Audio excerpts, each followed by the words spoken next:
Հավատքի բանկի գրքույկը Չարլզ Սպերջեն, օր ապրիլի 17։ Եթե Տիրոջը հաճելի են մարդիս ճանապարհները, նաև նրա թշնամիներին կհաշտեցնե նրա հետ։ Առակաց 16-րդ գլուխ 7-րդ խոսք։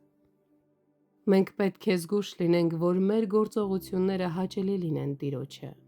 Նույնիսկ այդ դեպքում մենք թշնամիներ կունենանք և գուցե ավելի շատ, որովհետև ձգտում ենք անել այն, ինչ ճիշտ է,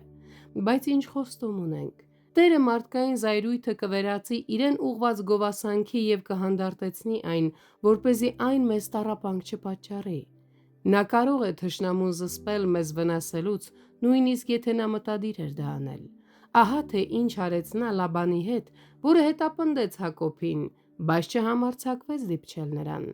Կամ կարող է հանդարտացնել թշնամու զայրույթը և նրան բարեկամ դարձնել, ինչպես արեց Եսավի հետ, որը Հակոբին դիմավորեց որպես եղբոր, չնայած Հակոբը վախենում էր, որ սրով կսպանի իրեն և նրա ընտանիքին։